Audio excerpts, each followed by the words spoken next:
आपका स्वागत है फिर से मेरे इस channel tarot and the stars with Rohini में। तो आज हम इस वीडियो में बात करेंगे अप्रैल मंथ के प्रिडिक्शन सिंह राशि वालों के लिए, मतलब लियो मून साइन के लिए। तो अगर आपका मून साइन लियो है तो ये रीडिंग, ये वीडियो स्पेशली आपके लिए ही है।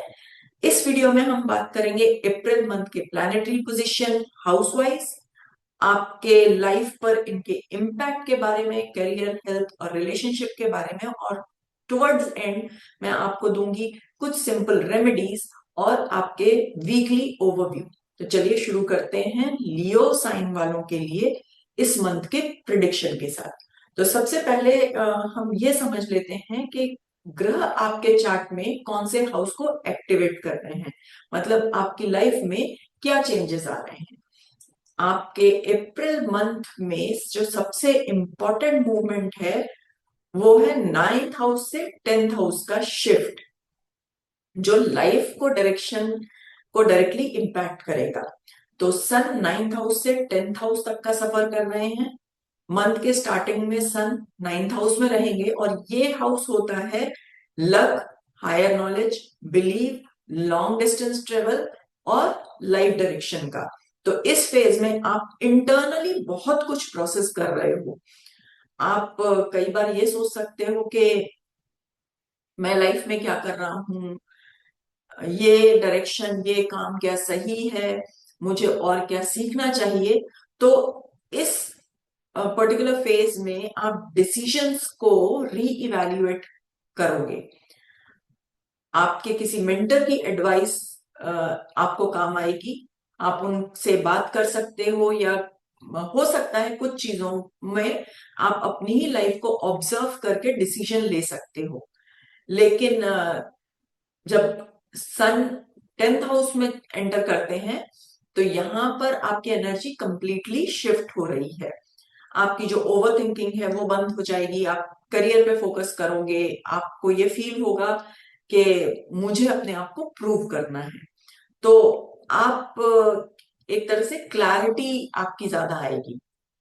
बुध की बात करें तो ये आपके 9th हाउस में है और इस वजह से आपका माइंड कंटिन्यूसली एक्टिव रहेगा। प्लानिंग करोगे, एनालाइज करोगे, कंपेयर करोगे फ्यूचर के बारे में, आप डीपली सोचोगे, आपको नए आइडियाज मिलेंगे, आप कुछ नया सीखना चाहोगे। ये सारी चीजें, ये सारी की सारी चीजें बुध आपसे करवा रहे हैं। ओवर थिंकिंग भी पॉसिबल है क्योंकि आप इतना ज्यादा एनालाइज कर रहे हो, चीजें देख रहे हो, तो हो सकता है कि आप सिंपल चीजों को ओवर थिंकिंग की वजह से कॉम्प्लिकेट कर लो। फिर हम बात करें तो शुक्र और राहु आपके 8th हाउस में है और इस प्लेसमेंट का सबसे ज्यादा इम्पोर्टेंस होता है इमोशंस पर, आपके इंटीमेसी पर, सीक्रेट्स पर, कुछ चेंजेस पर। तो शुक्र यहाँ रिलेशनशिप को डीप बनाते हैं और राहु की वजह से, राहु की इंटेंसिटी को की वजह से अनप्रिडिक्टेबल बना देते हैं। तो इसका मतलब क्या है, सिंपल, आप किसी के साथ स्ट्रॉन्ग इमोशनल या फिजिकल अट्रैक्शन फील कर सकते हो। आपको किसी रिलेशनशिप में एक डीपर ट्रुथ समझ में आएगा, कोई हिडन इशू सडनली सामने आ सकता है। तो ये सारी चीजें होंगी। मार्स, मंगल आपके 12th हाउस में है। 12th हाउस होता है हिडन एनर्जीज का, इंटरनल प्रेशर्स का। तो मंगल 12th हाउस में आपकी इंटरनल एनर्जी को एक्टिवेट कर रहे हैं, आपको अंदर से थोड़ा सा रेस्टलेस फील करवा रहे हैं। स्लीप डिस्टरबेंस हो सकता है, आप बिना रीजन के इरिटेटेड फील कर सकते हो, आपको लगेगा कि आपको कुछ करना है लेकिन क्लैरिटी नहीं मिलेगी। ये सारी चीजें होंगी। देन नेक्स्ट इंपॉर्टेंट जो ग्रह है वो है गुरु। ये आपके 10th हाउस में है। ये 10th हाउस में आके आपके करियर को ग्रोथ दे रहे हैं क्योंकि वो करियर का ही घर है। तो करियर को ग्रोथ दे रहे हैं, आपको अपॉर्चुनिटीज दे रहे हैं, गाइडेंस भी दे रहे हैं, आपको अपने डिसीजंस में कॉन्फिडेंस दे रहे हैं, सपोर्ट मिल रहा है आपको। ये सारी चीजें हैं।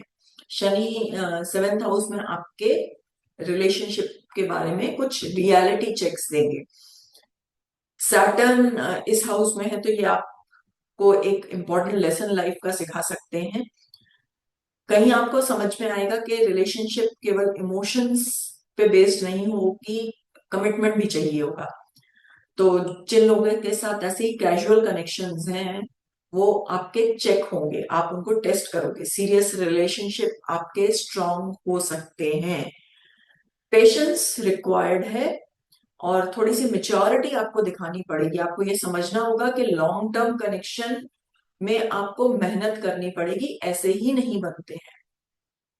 केतु एक्सिस पे बैठे हैं तो सेकंड हाउस है स्पीच का, फैमिली का। तो ये केतु यहाँ पर बैठ के आपकी स्पीच को और फैमिली को अफेक्ट करेंगे।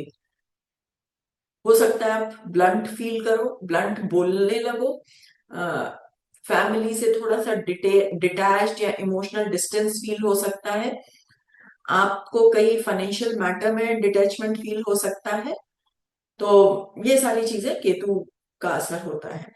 करियर और फाइनेंस की बात करें तो इस मंथ में सिंह राशि वालों के लिए करियर एक डिफाइनिंग फेज में हो सकता है। सूर्य और जुपिटर दोनों ही 10th हाउस को एक्टिवेट कर रहे हैं, तो इसका मतलब क्या है? फोकस आपके ऊपर आ सकता है चीजों का, मतलब स्पॉटलाइट में आप रह सकते हो, रिस्पॉन्सिबिलिटी मिलेंगी, आपको प्रूव करना पड़ेगी आपकी कैपेबिलिटीज। ठीक है, लेकिन यहाँ चैलेंज जो एक आ रहा है वो है ईगो, इम्पेशंस और अथॉरिटी के इशू।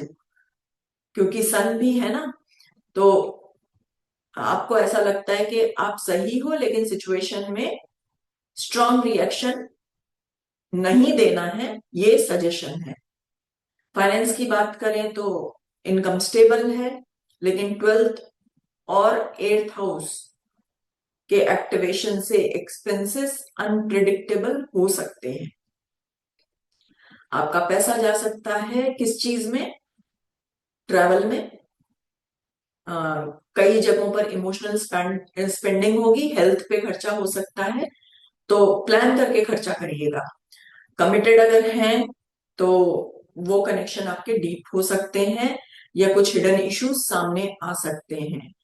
अ, तो और मैरिड हैं तो बातचीत आपकी थोड़ी सीरियस नोट पे अपने स्पाउस के साथ होगी, कुछ आर्ग्यूमेंट्स छोटे मोटे हो सकते हैं। सिंगल अगर हैं तो किसी के प्रति स्ट्रॉन्ग अट्रैक्शन फील हो सकता है। हेल्थ के केस में जो कॉमन आजकल की प्रॉब्लम है वो आपके साथ भी रहने वाली है, stress, sleep disturbance, emotional overload, fatigue. Reason क्या है? मार्स और राहु। मार्स 12th हाउस में, राहु 8th हाउस में। एडवाइस क्या देना चाहूंगी? मेडिटेट करिए, इमोशनल रिलीज करिए और रेस्ट करिए। और कुछ रेमेडीज जो आपके इस मंथ को सही बना सकती हैं: सूर्य को जल चढ़ाइए, हनुमान चालीसा का पाठ रोज कर सकते हैं तो रोज, नहीं तो मंगलवार को और शनिवार को जरूर कीजिए। शुक्रवार को कोई सफेद मिठाई का दान दे दीजिए, मंदिर में चढ़ा दीजिए, किसी बच्चे को या किसी को वैसे ही खाने को दे दीजिए। और तोल मोल के बोल। मेडिटेशन आपकी इमोशनल एनर्जी को बैलेंस रखेगा। तो पहला हफ्ता है थिंकिंग, प्लानिंग और कंफ्यूजन का। सेकेंड वीक की बात करें तो इमोशनल पार्ट ज्यादा हैवी रहेगा। करियर में क्लैरिटी 15 अप्रैल के बाद आती हुई आपको दिखेगी, और towards and stability, clarity, balance, ये सारी चीजें सही लगेंगी। तो मेनली जो लियो साइन वाले हैं, ये मंथ आपको ग्रोथ, कुछ चेंजेस, कुछ क्लैरिटी लेके आ सकता है। आपको क्या याद रखना है कि आप चीजों को जानो, यही आपकी रियल पावर है। तो ये था आपका अप्रैल मंथ का ओवरव्यू। अगर आपको वीडियो सही लगता है, एक्सप्लेनेशन सही लगता है, तो लाइक करें। आपकी सिंह राशि नहीं है, जिसकी सिंह राशि है लियो है, उसके साथ शेयर करें और सब्सक्राइब जरूर करें।